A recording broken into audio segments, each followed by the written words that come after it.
11. I am Drew Martin alongside Teddy Covers. We're getting you on the right side of some of these line moves for this upcoming week in the NFL. Without further ado, my partner in crime at Teddy_Covers on Twitter, WagerTalk.com. Teddy, welcome on in, bud. Happy Monday morning to you. Welcome in. Happy Monday, Drew. Happy Veterans Day. Great to be here. Had a winning weekend in the NFL for the clients. Cashed a 5% big ticket winner with Pittsburgh. So also doing all right this morning. Thank you. There you go, man. And we got the Miami Dolphins, LA Rams. We'll hit it quickly, guys, at the top of the show. We were seeing 48.5, 49 being the total, -2 and a hook, pretty much across the board. There is a -3 out there. That's the Rams as the home favorite. So Dolphins cross-country trip here. Fast track, though, controlled climate. What are we thinking with the Fins and the Rams Monday Night Football, Teddy? So we've seen a little bit of LA Rams money. We've seen a little bit of under money throughout the course of the week. When we talk about what we expect to see between now and kickoff tonight, I would not be surprised at all if we see the money shift back to the over for this evening. I think 48.5 is about as low as this total is going to get. So if you like the over, I would bet that sooner rather than waiting till closer to kickoff. When it comes to the side, this game's not going to 3 in any real way. If it goes to 3, you'll see immediate buyback on Miami at +3. So I think we're going to sit in this 2.5 minus juice range between now and kickoff. At least that's what it feels like at 10 o'clock in the morning. All right, let's flip the script here, guys. NFL opening line report, week number 11, starting right now, Thursday night football. We get the Washington Commanders and the Philadelphia Eagles. 313, 314, the rotation numbers. 49 being the total. We're seeing mostly, well, it's actually a split line right now, TC. -3, -3.5. That's the Eagles at home in Philadelphia Thursday night. Yeah, when we do the NFL opening line report each and every Monday throughout the course of football season, I'm going to give you 4 sets of lines for every game. We're going to give you a look-ahead line. That was a bettable number on these games from last week. Westgate Superbook puts out their number on Tuesday for the following week. So we'll give the numbers from last Tuesday, the look-ahead lines. We can see how much the lines have adjusted from the look-aheads based on the results of one game. I'm also going to give you my power rating. That's the second number I give. My power number is just Team A, Team B. I do not factor in situations from a pure powering number. The third number is what I call the opener. That's what I consider a consensus opener. That's what I usually write them down Sunday night at the beginning, in the middle of Sunday night football. I'll write down the current numbers, the consensus openers, and then, of course, the last number will be where the number has moved from the opener, what we're talking about, the current numbers for today. So when it comes for Washington, Philadelphia, look ahead line, Philly -3.5, total of 50. My powering number, Philly only -3. The markets opened 3/3.5, 49 last night. And basically we're seeing 3/3.5, 49 this morning. So we haven't seen a lot of move. And the markets haven't decided if they want this number to be 3 or 3.5 yet. So advantage bettors. If you like Washington, you can get a 3.5 now. If you like Philly, you can lay a 3 now. I'm not convinced both those options will be available as we get closer to kickoff. Washington lost yesterday. I had a big ticket play against them, so I was not sad to see them lose. And look, the Commanders were gifted a touchdown when Pittsburgh dropped a fake punt pass from their own 15-yard line. And they forced a fumble at the 1-yard line. So really, it's a 2-touchdown swing on those 2 plays, and they still lost as chalk, which isn't necessarily a good sign. You know, the quotes after the game, too many small mistakes, Cleveland Farrell, after the ball game. And that was it wasn't like Washington played a bad game. They just had some execution issues, and they weren't the better of the 2 teams. But now we got the Commanders coming off a loss. Certainly, I didn't see anything to downgrade Washington off of yesterday's performance. It was Pittsburgh playing well more than Washington playing poorly. And certainly from a defensive line standpoint, Philly has an edge. All right. And Philly's 5-0 straight up their last 5. All 5 wins, though, came against teams with losing records. Cleveland, the Giants, Cincy, Jacksonville, Dallas. Not a good team in the mix. And obviously, when you're facing Cooper Rush and company until Trey Lance came in and you generate 5 takeaways, you're likely to win by margin, which is exactly what Philadelphia did in yesterday's ballgame. It is worth noting that Jalen Hurts took a lot of pressure in yesterday's game. It ended up, 5 sacks and a fumble in the first half of that ball game that could be a concern here against the Commanders. That being said, again, I don't know if this line is going to hold at 3 or 3.5. I really don't know right now which way it's going to go. So the answer is whichever side you like, get the best of it right now and lock yourself in, because I'm not convinced that, like I said, both options will be available by kickoff. We'll turn the page here, guys. Sunday, November 17th. It is the Green Bay Packers, Chicago Bears. 451, 452, kicking us off here, 1 o'clock Eastern, 10 a.m. Pacific.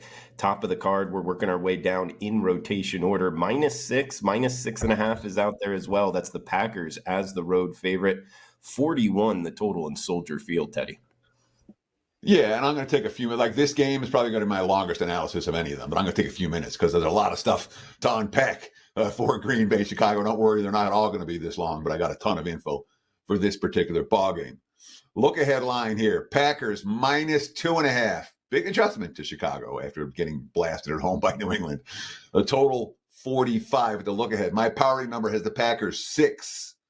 Markets open 6/6.5, 41 last night. We're seeing more 6s than 6.5s this morning. So Green Bay coming off a bad home loss to the Lions and a bye week. All right. This is a team, with the Jordan Love behind center, they're 2-5 against the spread. So, 0-3 last 3 with Jordan Love behind center. They beat the Jags, they beat the Texans, but didn't cover. And then Jordan Love losing to Detroit in the quagmire last time out. Now, down the stretch last year, the Packers were a machine after the bye week. 6-2 straight up, 5-2-1 the last 8 to make the playoffs. That included straight up dog wins against Kansas City, Detroit, the Rams. Jordan Love's thrown at least one interception in every game this year. Is that something that's going to be a problem here against Chicago? Well, the Bears aren't intercepting a lot of passes right now. And I don't think that Love's turnover issues this year are a systemic problem.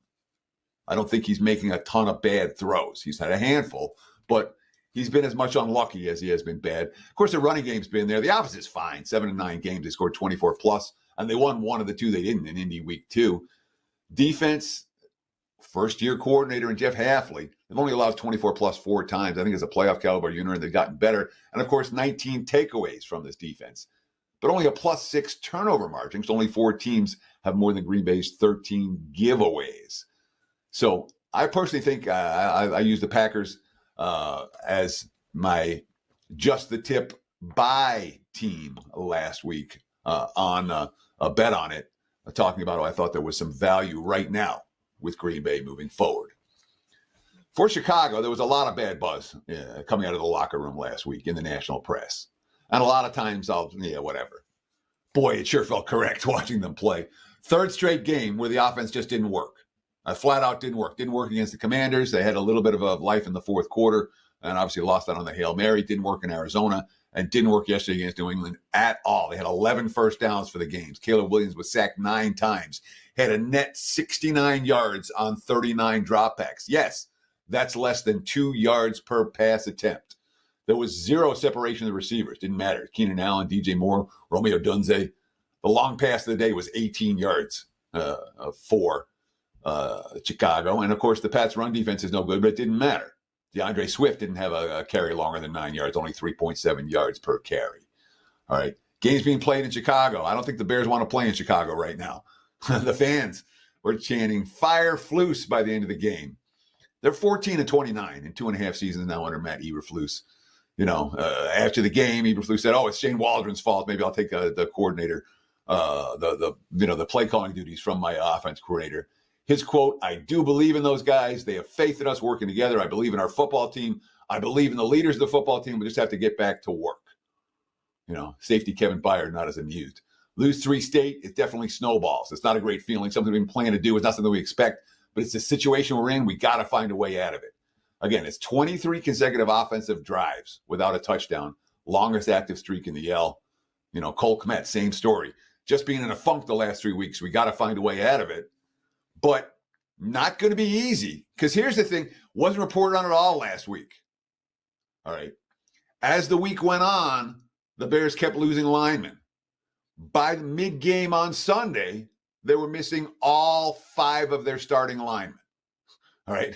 Braxton Jones, Darnell Wright out, Nate Davis out, Tevin Jenkins got hurt during the game. It is a problem when you have a rookie quarterback, receivers that aren't getting separation, and an offensive line that is missing every single starter. Maybe -6 is low for Green Bay. I would not be surprised if the Bears injury report looks like it did last week on the offensive line. This line ends up closing -7 or higher. Great in-depth analysis to start us off here on Sunday. Green Bay and Chicago in the books. Moving down the list here, 453, 454, 10 a.m. Pacific kick. It's Cleveland and New Orleans, 44 being the total. We are seeing the Saints -1. There is a -1 in the hook out there as the short home favorite in the Big Easy, TC. Yeah, look-ahead line here was Saints -1.5, total of 42. My powering number came Saints -2.5.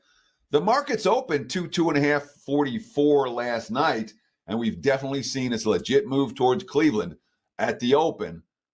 Not a crazy move, but the Browns have taken the early money in this one, and the line, as you mentioned, mostly ones out there. We're talking about the Saints and the Browns right now, so a little bit of early money for Cleveland. Of course, the Browns are off that 27-10 home loss to the Chargers, a game where Jameis Winston threw 3 interceptions all in the fourth quarter, I believe. Offense only gained 3.8 yards per play. Defense allowed 6.1 yards per play. They allowed 3 touchdowns and 3 red zone tries. It was not a good performance. Now this is a Cleveland team that came into the season expecting to compete for the playoffs. Now their season's hopeless. Coming off the bye week may not be a time where we're going to get that. I don't know what we're going to see the Browns down the stretch. I want to do some reading this week and see if I can get a sense for what their mentality is. I worry a lot. The teams that were supposed to be playoff contenders and they're not, come mid-November, sometimes the effort level drops off. That's something to potentially be concerned about for the Browns in this one. Certainly didn't play their best game last time out either. As for the Saints, I mean, yeah, they won yesterday's game, but no, the Falcons lost that game. Atlanta missed 3 field goals. They have a chance to seal the game. Alvin Kamara drops the pass. 5 of their 6 second-half drives, including the last 4, were all 3 and outs. Their receiving core is devastated by injuries. Going into yesterday's game, their receiving core had a combined 15 receptions. The entire receiving core as a Saint coming into the game. And 14 of them came by undrafted rookie free agent Mason Tipton from that football hotbed at Yale University. But obviously, Valdez-Scantling came in and had a huge impact yesterday's ball game. Nonetheless, it is still a limited receiving core right now. That being said, Saints defense is underrated to their stats. They've had some really ugly games this year, an ugly statistical profile on D. This isn't one of the worst defenses in the NFL. Yesterday, they had a couple of red zone stops. They forced a turnover. They held Atlanta to 17. I think from a defensive standpoint, the Saints are a little bit underrated. And of course, you have the new head coach bump, Darren Rizzi. Today doesn't happen without complete buy-in. This city is starving for some wins. We were hungry to give them one, and that was awesome. Alvin Kamara talking about the interim head coach.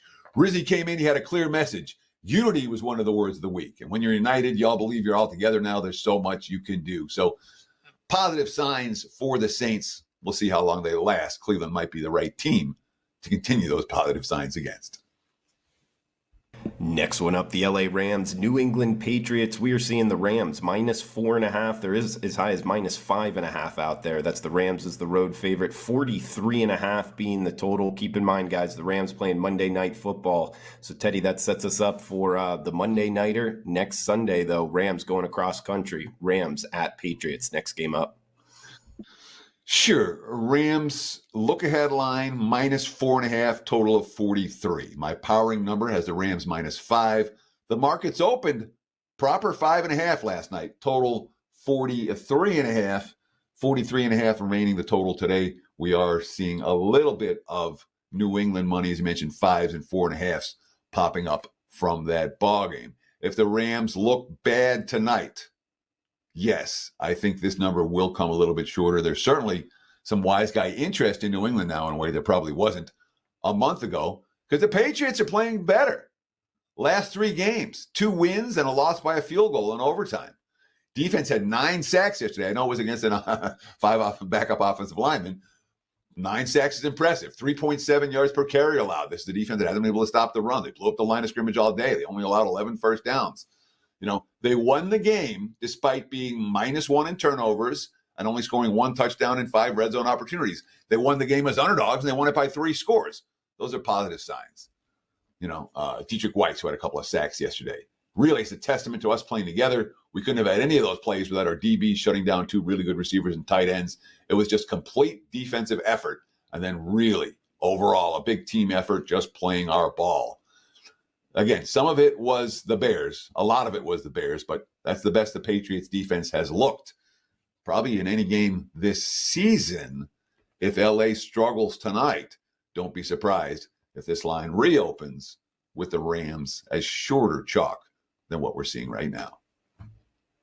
Teddy, moving down the list, 457, 458, 1 o'clock Eastern, 10 a.m. Pacific kick. AFC North Division battle. Baltimore Ravens, Pittsburgh Steelers. Ravens -3 with juice pretty much across the board. 47 being the total here. Ravens short favorites on the road in the Steel City. Yeah, the look-ahead line was 3 with juice. 3 -120 for Baltimore, total of 44. My powering number only comes 2 on this ballgame. I'm a little bit off market on Baltimore, and I'll tell you why in a minute. Markets opened 3 and 47 last night. And now we're seeing 3 with juice and 47.5 at most books. There are as high as 48 out there. There's still a 47 in the global marketplace if you shop around. Lamar, on Thursday Night Football, and this gives Baltimore extra time to prepare. No interceptions, no sacks, 4 touchdown passes, 8.8 yards per pass attempt. All right. In 8 games, remember the Ravens started 0-2. In the 8 games since, Lamar Jackson, 22 touchdowns, 1 interception. They were, 14 points down in the second half. That's their largest deficit in the last 3 years. And then they gained 231 of the 389 yards in the fourth quarter.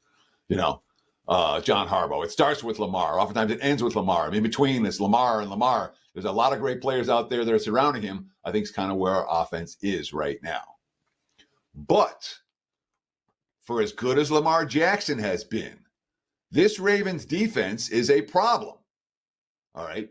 They've given up a league high 28 completions of 25 or more yards. They have the number 32, dead last in the NFL in pass defense. And oh, by the way, Kyle Hamilton, their Pro Bowl safety, he got hurt and didn't return to the field. You want to check his status before you bet on Baltimore this week. As for Pittsburgh, look, they gifted Washington a TD with the ill-advised fake punt. Well executed, except for that the guy didn't catch the ball. It would have been a first down. Had a touchdown taken away, essentially with a fumble on the 1-yard line on a play that should have been whistled dead. And they still won the game as an underdog, despite, essentially 14 points they gave away. Why? Dominant defense, 242 total yards, 4.1 yards per play allowed. 4.1 yards per pass attempt allowed. So now 4 straight wins for Pittsburgh, including 3-0 since Russell Wilson took over for Justin Fields. But they, too, suffered some key defensive injuries in that ballgame. Alex Highsmith, who was in the backfield all day, was a difference maker yesterday. He got hurt in the second half. So did the quarterback, Dante Johnson. So both teams with defensive injuries here. And a total, 47 might be a little low. Yeah, Ravens, you hit on a lot of it. The winning streak, Lamar Jackson, and also where Teddy, I think, was teeing up. They've been an over machine of late. We get the Las Vegas Raiders, Miami Dolphins up next. Dolphins -7-point home favorites, 45 being the total. A reminder here, guys, Dolphins playing Monday Night Football, so heading back cross country, playing at home, hosting the Raiders here, Teddy, laying the full touchdown across the board. Yeah, and again, so we talked a little bit earlier about the Rams and the Patriots, and I said if the Rams look bad tonight, New England will likely to come as shorter than the +4.5, +5 that are out there right now. If the Rams look great tonight, I don't think it goes up to a touchdown. When it comes to the Miami side, if Miami looks bad tonight, I think they'll still be laying a TD to the Raiders. There's not any market respect for the Raiders right now. If Miami looks good tonight, this number could easily be 7.5. So if you like Miami on Monday Night Football, you may want to consider a bet on Miami right now at -7 against the Raiders. I would not be surprised. Again, if they look like the Dolphins were supposed to look this season, this number could easily be 7.5. Looking at the numbers here, look ahead line was Miami. That's 7. I can't see if I have a hook there. I think it was 7.5 at the Westgate. 7.5, 45. My powering number, Miami, 7.5. The market's open 7 and 45.5 last night. And we're seeing mostly 7/45, 5.5 right now. Raiders are coming off a pretty ugly loss to the Bengals, 41-24 in that ballgame. They were non-competitive after halftime, and a bye week in that game at Cincy, who doesn't have a great defense, just 3.7 yards per play and a couple of turnovers. And the quarterback problems for Las Vegas are not going anywhere. Aiden O'Connell's on IR. He's not an NFL quarterback. Gardner Minshew's been benched again. He's not an NFL quarterback. Desmond Ritter's no NFL quarterback either. Minshew and Ritter both split time in the last game. I have no idea who's going to start here. From a powering standpoint, it makes no difference. Neither one is capable of marching up and down the field. And, of course, the defense allowed 4 touchdowns in 5 red zone tries in that game at Cincinnati. And what they do in the off week? Well, let's see. They fired all the offensive assistants. Luke Getsy, gone. Offensive coordinator. Quarterbacks coach, Rick Scangarello, gone. Offensive line coach, James Craig, gone. And who'd they bring in? They brought in Norv Turner, who's been an offensive coordinator for 7 different teams. Now he's a senior advisor. And all these old coaches are coming and getting paychecks from the Raiders. Marvin Lewis. There's a whole handful of them that have come in and joined the Raiders as advisors, and they're cashing checks and hanging around on the sidelines. And the reports I hear, they're collecting checks and hanging out on the sidelines in terms of how much they're affecting the Raiders. It's not all that much. But again, it's a team on a 5-game losing streak that just fired half their staff. They're not any good. Is this their spot? Maybe. There's certainly urgency for the Raiders, but I'm not convinced that's necessarily going to matter. Worth noting, the Dolphins, they're 2-6 heading into the game tonight. If they lose tonight, they'll be 2-7. And maybe the markets will devalue Miami at that point. But the Raiders are not a team that I'm expecting to see much betting marketplace support for moving forward. Absolutely, Teddy. Interesting profile there. The 2-6 team laying a touchdown hosting the Raiders speaks volumes of Las Vegas. All right, we'll go from South Florida to the Motor City up next here, Teddy. It's the Jacksonville Jaguars and the Detroit Lions. Lions minus 12.5, as high as minus 13.5 out there. 47 in the hook being the total. Jacksonville at Detroit. Next one up. Yeah, look-ahead line I believe has Trevor Lawrence in the mix, in theories. Look-ahead line here is 10.5, 50.5. My powering number is 14. The market's open 13, 48.5 last night. And as you mentioned, it's not going up. It's been going down. We've seen a little bit of early money for Jacksonville. And as the moment, we have no status on Lawrence. But I heard he was going to be out multiple weeks. I just want to double-check. And now he's officially listed as questionable with a shoulder. I don't know that we're going to see Lawrence, but if he does, Lawrence is worth, I read something last week, he's worth a field goal. If you watched Mac Jones yesterday, Trevor Lawrence is worth more than a field goal. I have him worth 4.5 points to the number. And my minus 14 for Detroit is without Trevor Lawrence. That's with Mac Jones behind center. Lions coming off that crazy Sunday night football game last night. Teams that had been down by 15 points in a game and had thrown 5 interceptions were 1 in 331 or something. Let me get the actual number because it's certainly meaningful when you talk about how rare what Detroit did last night. 373 1-1 when a team led by at least 15 points and had 5 interceptions. That's the Texans last night. So the Lions were 1 in 373. In that angle, and they found a way to win. Now it's 2 in 373. The last time that happened, Johnny Unitas was the quarterback who threw the 5 interceptions. So, and the Baltimore Colts won 21-20. That was 1970. That's what Detroit did last night. Okay, so this Lions team has proven to be spot proof thus far. They've proven to be deficit proof.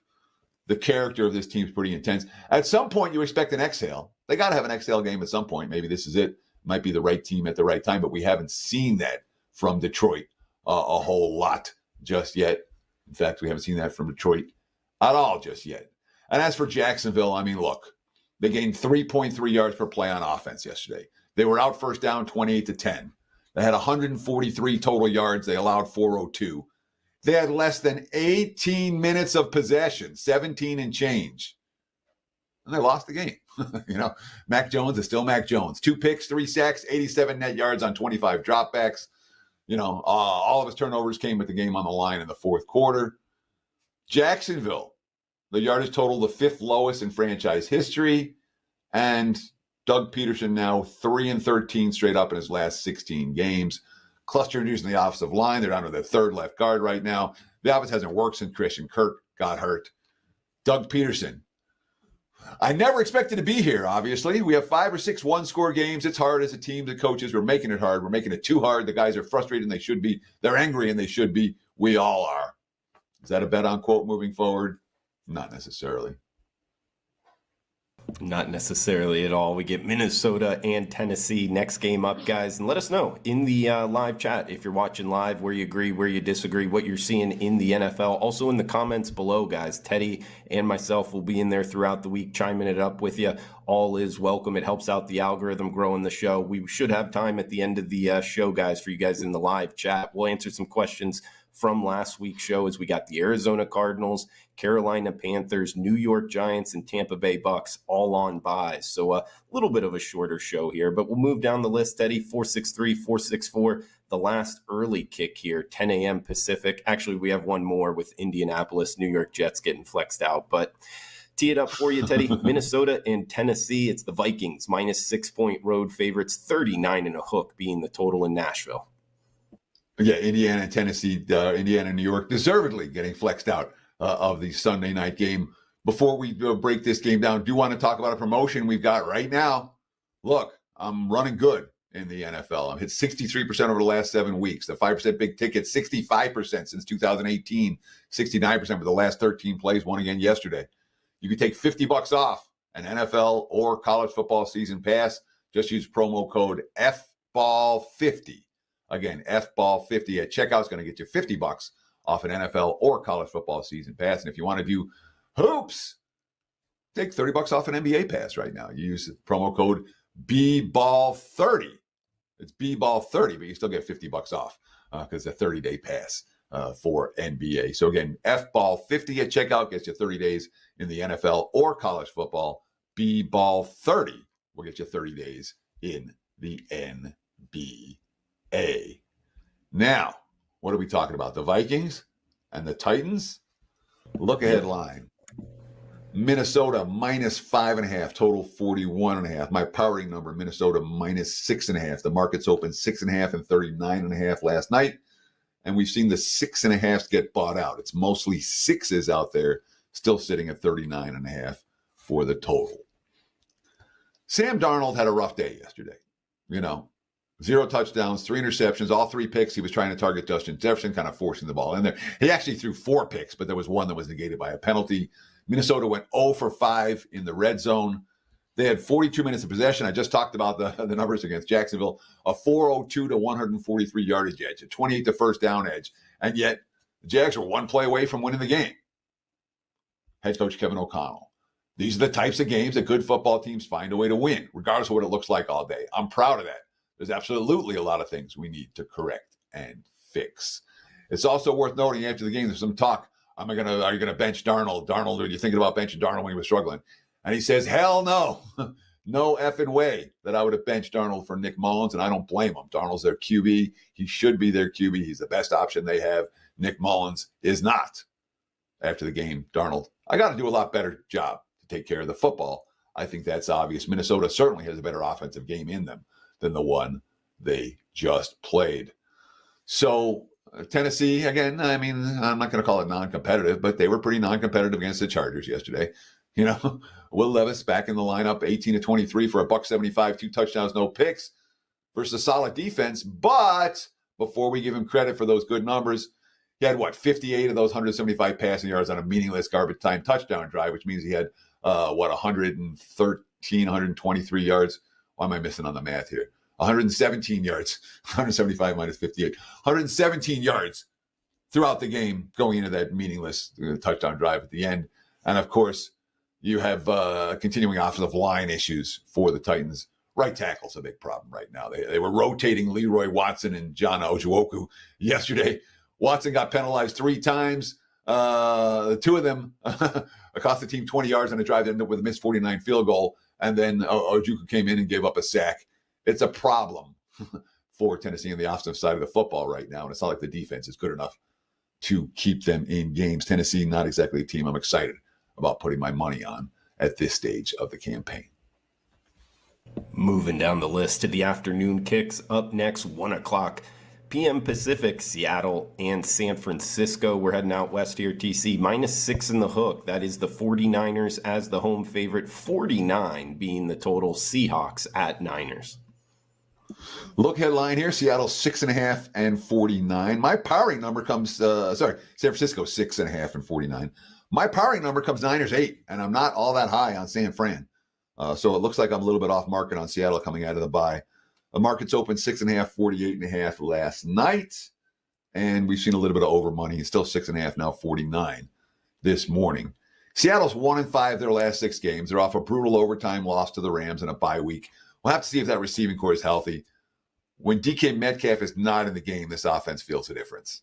And Geno Smith's making mistakes. And, Geno Smith's going to be your Sam Darnold's of the world. Better now than he was, but not one of the QBs you necessarily trust week in, week out, especially against good defenses.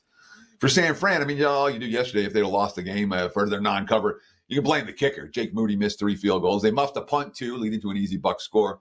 They couldn't run the football yesterday. That's a concern. 22 carries, 75 yards. Christian McCaffrey, just 3 yards per carry in his return. All that being said, they gained 6.8 yards per play on offense and allowed only 3.7. They outgained Tampa by more than 3 yards per play. They didn't cover. Why? They were -1 in turnovers. They went -3 in the red zone. They missed all those field goals. And it's not like Moody's a huge issue. He came in 13 of 14. He's been a good kicker for the 49ers over the years in general. And then, of course, on the sideline, Deebo Samuel get into a physical altercation with the long snapper of all people, which created a lot of post-game comment. Moody after the game, like I said, heat of the moment, it happens. I have to make those kicks at the end of the day. That said, I'm focused, Shanahan after the game. Guys are frustrated. Something probably happened. Brothers scuffle a little bit. I didn't see any of it, so I don't know how bad it was. It's something I'm not too worried about it. We'll fix it if it hasn't been fixed already. We'll fix it on the plane and go back to loving each other on Monday. San Fran did not look good yesterday. That said, they may have the right team at the right time, and they could look better this time around. 49ers are absolutely on my short list for this Sunday's action. I did not play on or against them yesterday. Heading a mile high up next, guys. Atlanta Falcons, Denver Broncos. We were seeing the Broncos minus the 1 and a hook pretty much across the board here, Teddy. 44 being the total. Dirty Birds heading up to Denver, Colorado. Atlanta at Denver. Next game up. A look ahead line, Atlanta -2.5, 43. My powering number came Atlanta -1 for the ball game. Denver opened the favorite. -1.5. There were -1s, total of 44. And we're seeing pretty much 1.5s across the board right now, total holding in the 44 range. So we've seen him move towards Denver off the two teams' performances this past weekend. Now, Denver, the defense got gashed in Baltimore, got right back on track against Kansas City. They held the Chiefs to 1 touchdown. The first time the Broncos has ever sacked Mahomes more than 3 times in the 14 different games they faced him. The pass rush was there all day. Obviously, the way that game ended was tough. They had a 35-yard game-winning field goal. And 35-yarder, you expect those to make. That got blocked as time expired. Sean Payton, I felt like we outplayed them, but we didn't finish. This one will take a while. It'll sting. Bo Nix, they just made 1 extra play. We thought it was in our hands. It wasn't. It's tough. And again, it's 2 good football teams out there playing against each other. One day it will go our way. So Denver now off back-to-back losses, both in step-up games on the road. In theory, it's supposed to be a bounce-back spot for them at home. For Atlanta, we talked about blaming the kicker in San Francisco. Let's blame the kicker in Atlanta as well. 35 minutes of possession, 468 total yards, a 25-14 first down edge. The D held New Orleans to 1 of 3 in the red zone, including a huge 4th down stop. But what happened? Well, Young Hoku is missing field goals. 3 missed field goals. And That's the most in his career that's happened, including the potential game-tying field goal that would have sent it overtime, blah, blah, blah. They ran for 181 yards. They outgained New Orleans by more than 100. They should have won, and they didn't. Both these teams probably should have won. But Atlanta, here's Kirk Cousins' quote. It was certainly a tough loss. We had a chance to take the lead late in the game, and not being able to do it leaves a bad taste in your mouth. This is one that you're sick over. So two teams that are just gutted from what happened last week. Interesting to see which of these two teams can avoid the hangover effect and not lose the same game twice. We had them and we let them off the hook. That's what that kind of reminds me of there, Teddy. We got 1:25 p.m. Pacific. They are what we thought they were. Oh, yeah. One of the better ones. We get the Chiefs and the Bills. Next one up, guys. Two first-place teams. Possible playoff preview here, Teddy.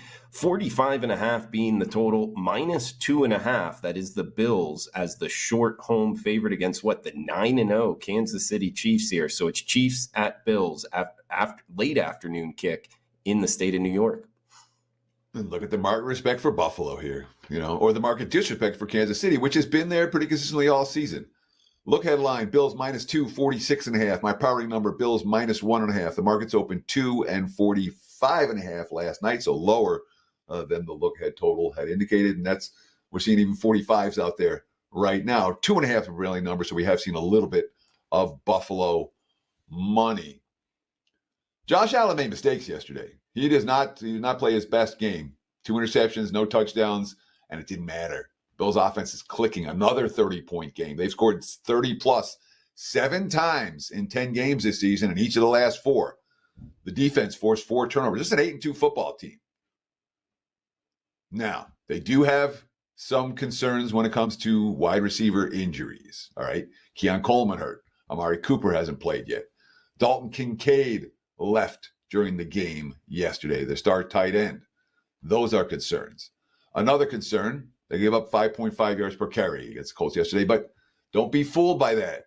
Jonathan Taylor had a big run first half.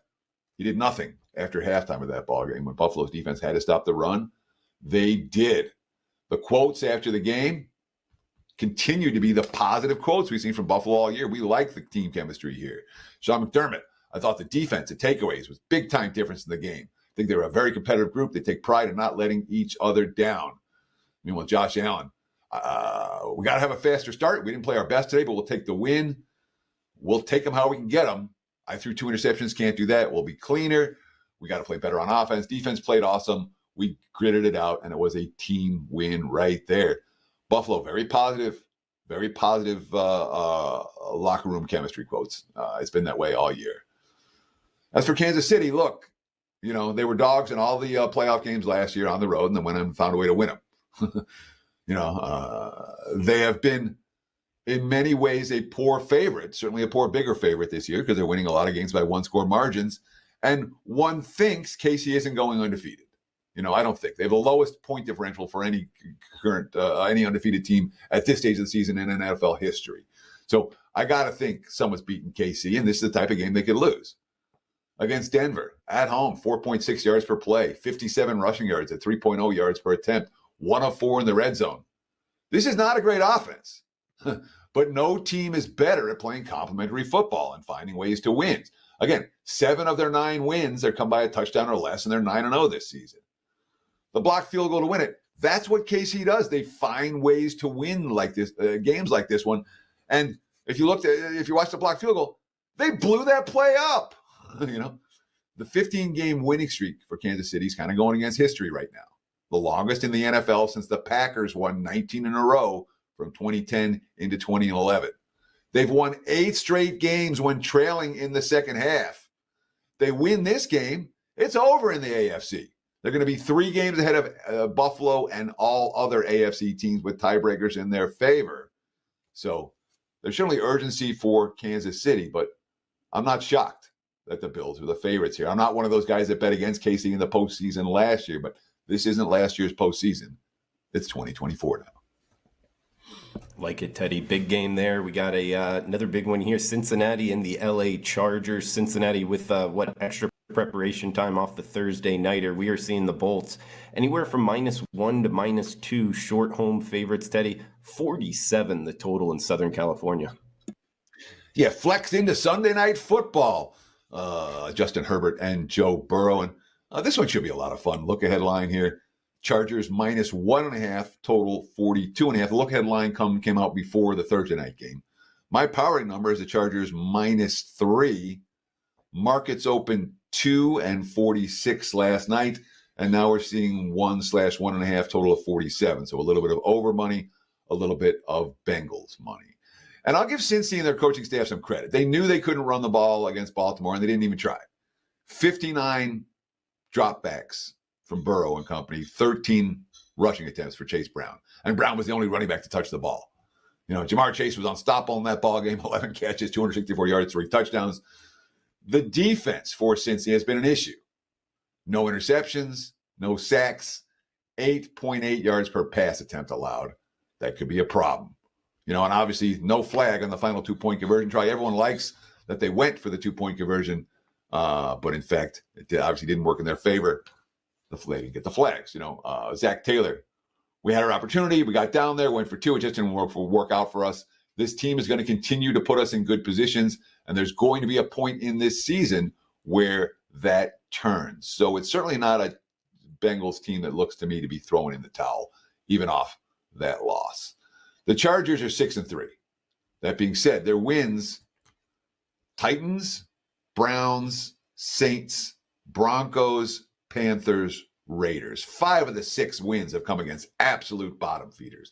Now, you can't blame the Chargers for that. They can only play the teams on their schedule. It's not their fault that all those teams sucked, but we don't want to put the cart before the horse with LA. They've not beaten a whole lot of good teams. I don't know if Cincinnati's all that good. And yes, they're 4-1 their last 5 ball games. They're only the 4th team since 1990, the first team since 2013 to allow 20 points or fewer in each of their first 9 games. This defense has played at an elite level. That being said, it could be missing both starting cornerbacks this week. A couple of rookies, Cam Hart, 5th round, and Tarheeb Still, also 5th rounder, started at outside corner yesterday. Of course, this passing game a lot different from the one they just faced in the Tennessee Titans. So I can understand why this line is lower than my powering number. There are, it's a Chargers team that while they played well, hard for me to trust them against a good pass defense until we've actually seen them play one. Or good passing offense until we've seen them actually play one, I should say. Sure, Teddy. We got 2 games left here, guys. Shout out to the live chat, everybody coming in. B Daddy, Roger Long in the house, Mike Campbell as well. Fire away any questions in the live chat. Now is the time. We'll answer them on today's show. And if you're watching on replay, feel free to fire away in the comments below, and we'll answer them on next week's show, as we got a couple from last week's show we'll hit here at the end. The final Sunday game, it's a 10 a.m. Pacific kick. Indianapolis Colts, New York Jets. Jets -3 or -3.5. Pretty much a split line here, Teddy. 44 being the total. The look headline here, Jets -3.5, total of 44. My powering number only comes Jets 2 in this ball game. The markets opened 3 and 44 last night. And guess what? We're seeing Jets money. Not my money. Of course, the Colts have their own issues. I used Indy as a sell team in my Just a Tip segment on Betternet a few weeks ago, saying that this team's a little bit overrated. And guess what? We're seeing the Colts come back there. They're now 1-3 with Flacco behind center, 0-2 since Anthony Richardson was officially benched. Baffling game plan against Buffalo. Jonathan Taylor, 100 yards at halftime, 5.5 yards to carry, and then he only had 5 carries second half, completely shut down. Flacco's now thrown 6 interceptions in 2 games since replacing Richardson. He was booed off the field here. They're playing 3 rookie offensive linemen in yesterday's game. They deactivated their top receiver, Michael Pittman, who was hurt. For all the issues where Flacco's throwing picks, I'll say this. Flacco sees the field really well. He's putting the ball up for his receivers to make plays.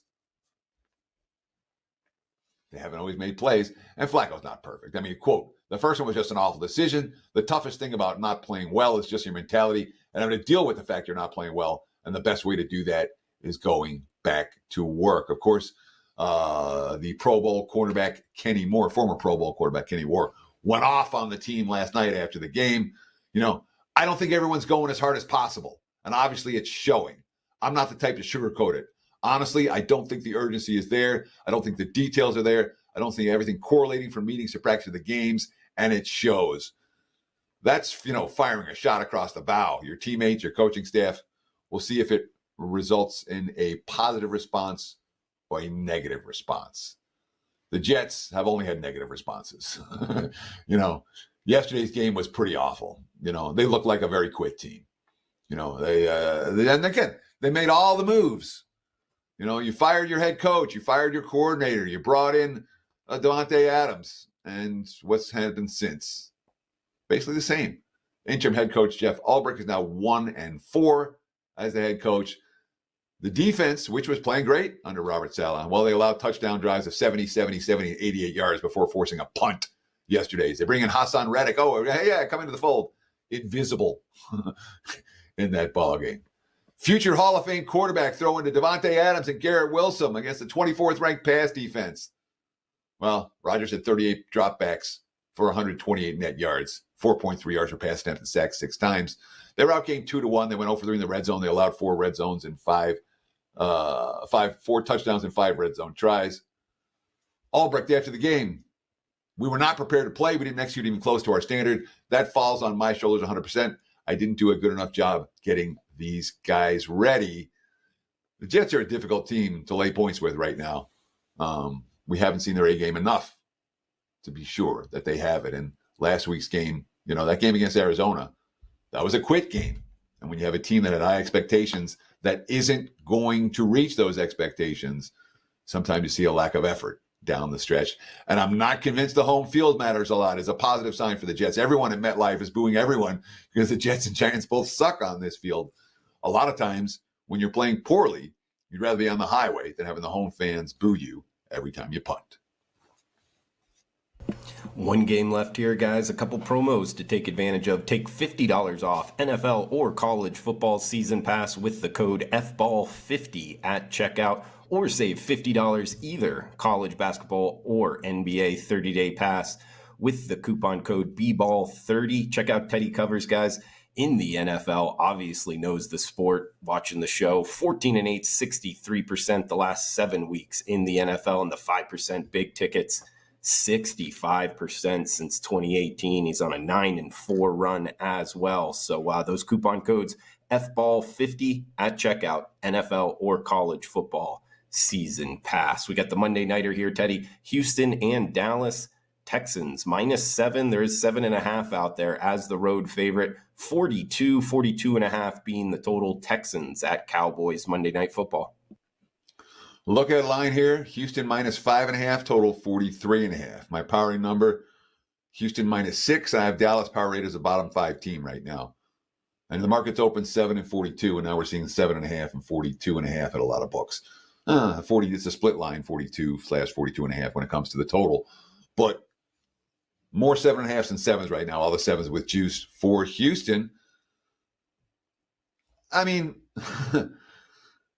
at least Dallas isn't. Oh, they are at home. Oops.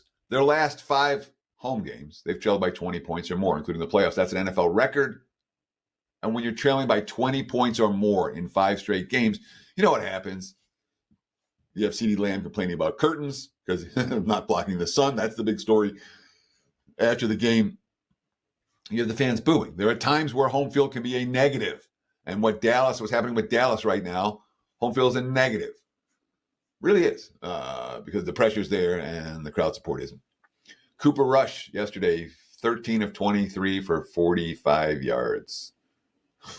Dallas had 2.6 yards per play, 146 total yards, 11 first downs. The defense allowed 4 touchdowns in 5 red zone attempts. They got Micah Parsons back in the lineup. Micah Parsons had 2 sacks, and it didn't matter. Parsons after the game. Understand that our quarterback's out. Things ain't always going to be how you expect it, and it's kind of just got to be the light. It's one of those years, like I say, it's challenging, but we've got to be the light for everyone. Talk about the defensive side of the football. That clearly was not the case yesterday. The quotes after the game come from Jerry Jones, asking if he was stick with Mike McCarthy, who clearly won't be back through the end of the season. Quote, yeah, I believe that. I don't believe we'll make a coaching change during the season. That's not, we love our coach. He's around for the long term. That's any of that. And I don't believe we'll make a coaching change during this season. Dallas is pretty unbackable right now. That being said, in theory, it's supposed to be a Texan spot. We'll have to see how healthy that receiving core is. CJ Stroud made a lot of mistakes last night. 2 bad interceptions. One of them should have been a touchdown. Instead, it was a pick. And that cost him the game.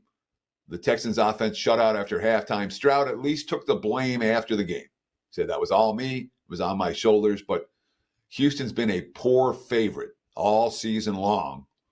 And this hasn't been their point spread range. So 2 bad options for Monday Night Football next week. First glance, I probably won't get involved.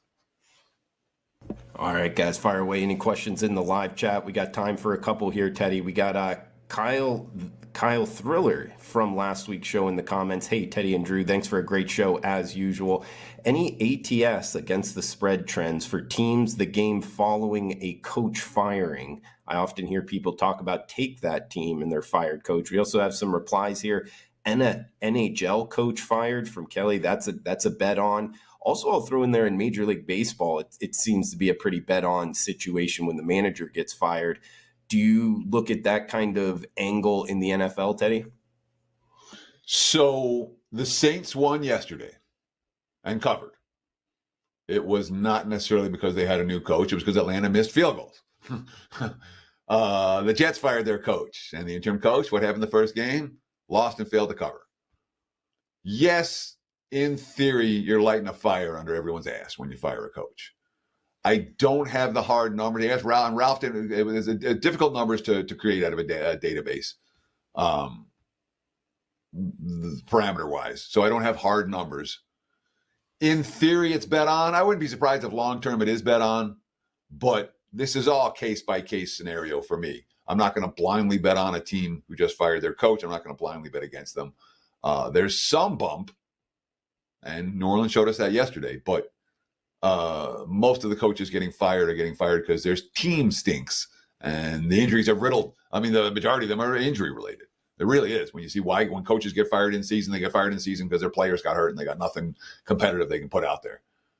That doesn't change after the coach gets fired. Great question. Thanks for asking.